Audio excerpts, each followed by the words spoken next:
రాష్ట్ర ముఖ్యమంత్రి వైఎస్ జగన్మోహన్ రెడ్డి ప్రజాస్వామ్యాన్ని ఖూనీ చేశారని తెలుగుదేశం పార్టీ పాలిట్ బ్యూరో సభ్యుడు మాజీ మంత్రి అయ్యన్న పాత్రుడు తెలిపారు.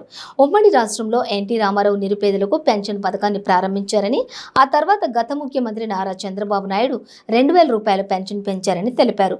రాష్ట్ర ముఖ్యమంత్రి వైఎస్ జగన్మోహన్ రెడ్డి పాదయాత్రలోనూ ఎన్నికల హామీలు వృద్ధులకు, వితంతువులకు పెన్షన్లు ప్రతి నెల 3,000 రూపాయలు ఇస్తారని హామీ ఇచ్చారని, 3,000 ఇవ్వకుండా మోసం చేశారని అన్నారు.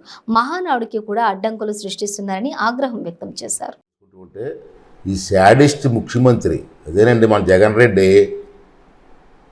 ఏంటంటే పరిపాలన నాకు అర్థం కాదండి. ఈవేళ ఆ మీటింగ్ని భగ్నం చేయడం కోసం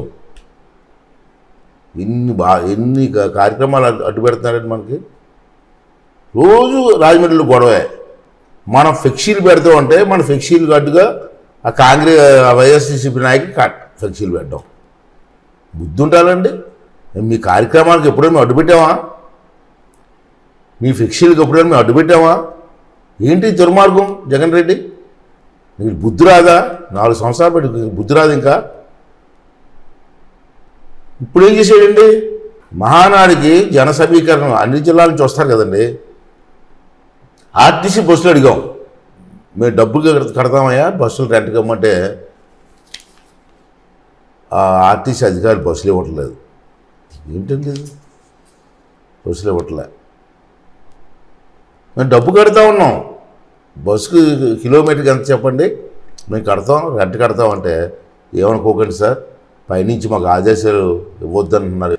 తిరుమలరావు గారు అని చెప్పి ఆర్టీసీ ఎండి గారు ఉన్నారు. అతను మొన్న మధ్యకాలంలో ఒక స్టేట్మెంట్ ఇచ్చారు.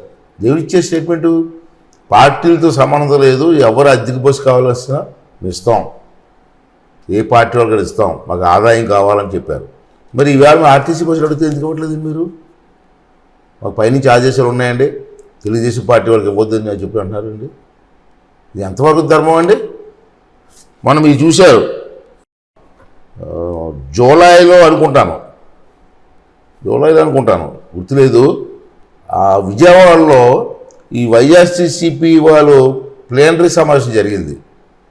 దానికి ఇదే ఆర్టీసీ బస్సులు 2,000 సుమారు 2,000 బస్సులు ఇచ్చారండి.